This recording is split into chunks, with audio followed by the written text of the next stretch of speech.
system.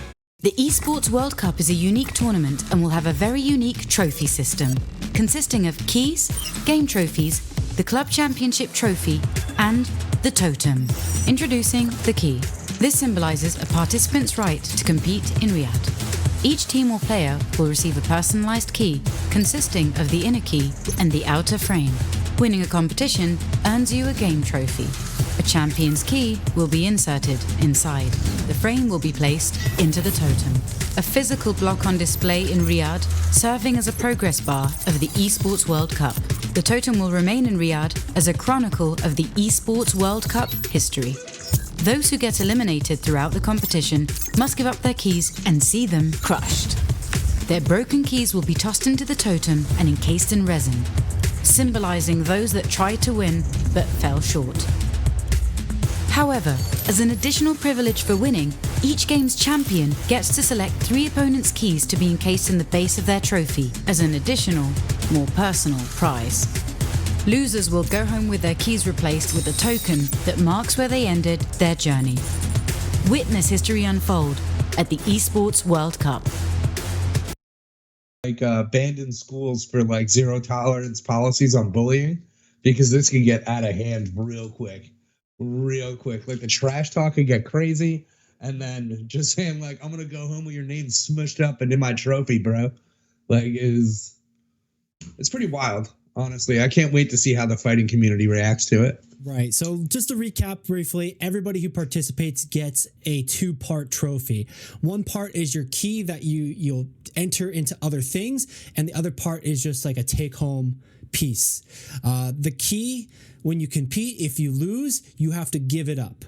That key, if you win, you get to keep it, and then you get to place it in a bigger trophy. So the further you go, the bigger thing you get to take home.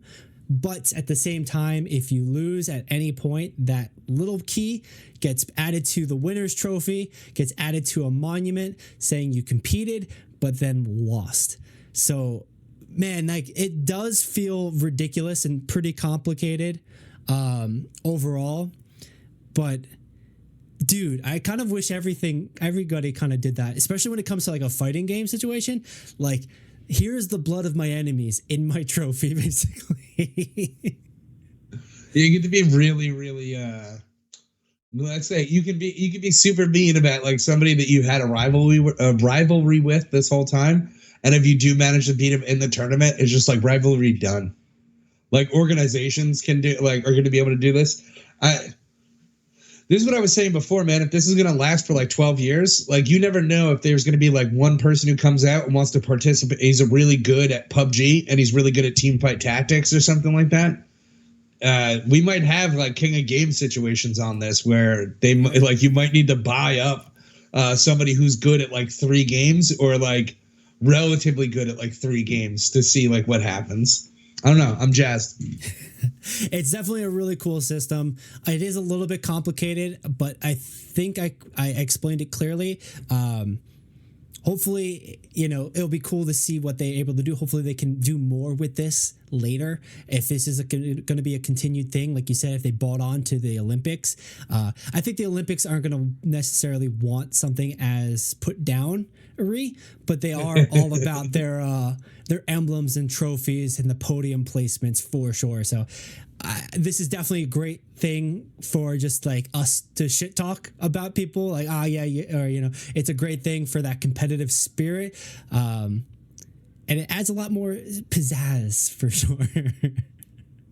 Yeah. I mean, honestly, this is, it gets people more invested, and who knows, let's see some gambling on the Esports World Cup. And then we know we made it, right? Yeah. Is that the only thing that we're missing? It's probably already happening, man. It's probably already happening. Those sponsorships, we got to see them come on through, guys. If you're already sports betting, you're running it or operating it, let us know,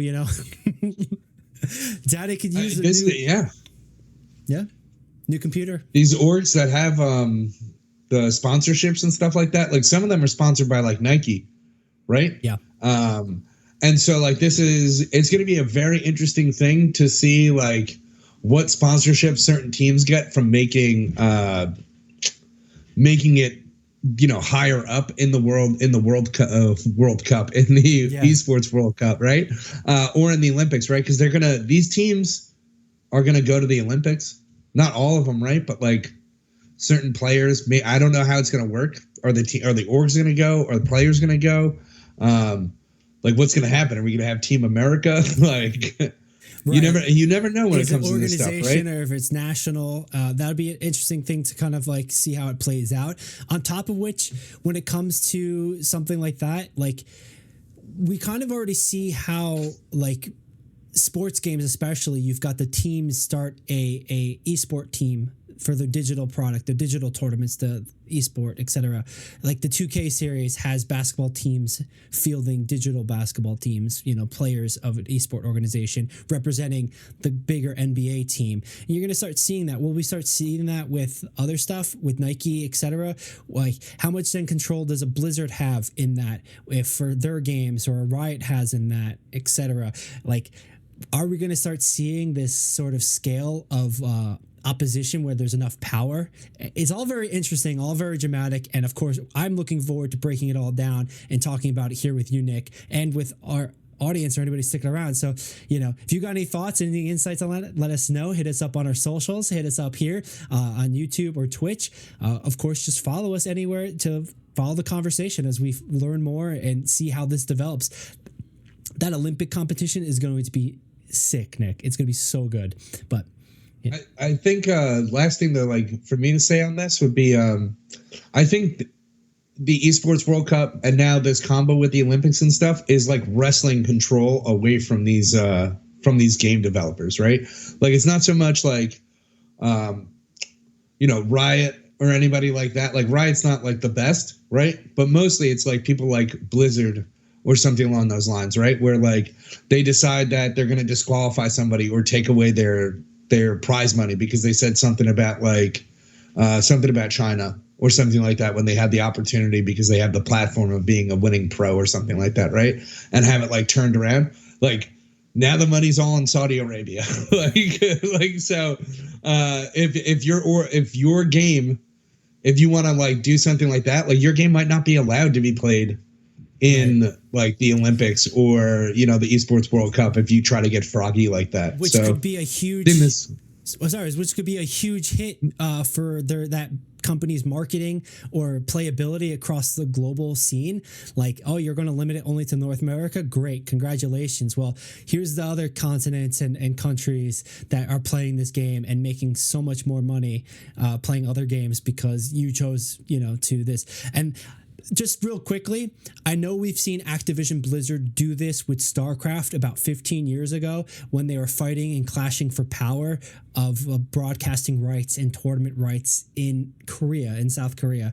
So it'll be interesting, to your point, how that's going to develop in Saudi Arabia with the Olympics, etc. Are the developers going to just lock it out and just not have a representation of their game, losing out possibly thousands or millions of dollars for marketing or playability? Or are these organizations just going to like go, hey, we've got the power, we have the money, players want to play here, and the developers are just like, okay, yeah, I guess, because it makes more sense. Like, I'm sure everybody's going to want to play fair, but yeah. I just thought of something like pretty interesting, right? Like, so if we have the Esports World Cup with all these games, right? Like looking at the games, not many of these, I don't know off the top of my head how many organizations are there from each region, but it's something to think about. I like just popped in my head because like Fortnite's not in China, right? Right? Like Fortnite's not played in China. Any games that are pretty egregious on like loot crates or gambling or something like that against like kids are not played in China, right? And how much is that going to like impact like the Olympics of like esports? If like China's just not coming because like those games they just consider like a negative for their communities, like for their kids. Like, no, we don't want to create little gamblers. So like. And like that was the thing, like Overwatch had to change some of the loot boxes and had to come up with like the rates and stuff like that due to like China and Chinese law to stay in there. Which is not an unusual thing, which is very much not an unusual thing across, but like you adhere to the one law the way you want to be. But then speaking of Overwatch, you're speaking of Blizzard, you're speaking of Activision, King, Blizzard. WoW was kicked out of China recently, and I think they're just now making a return after like a year and a half. And it wasn't because of the allegations or the controversy legally that they had. It was because of what you're saying. I don't think it was loot boxes, but I think it was just about a power dynamic, and that the negotiations went real sour real fast. So like for the last year or 2 years, WoW hasn't had that representation or played in China. And how is that going to carry over to something like the Olympics here? Like, it's a great question, and I think only time's going to tell. Yeah, no, we're going to keep an eye on it, but it's something to just think about, right? Big time. Big time.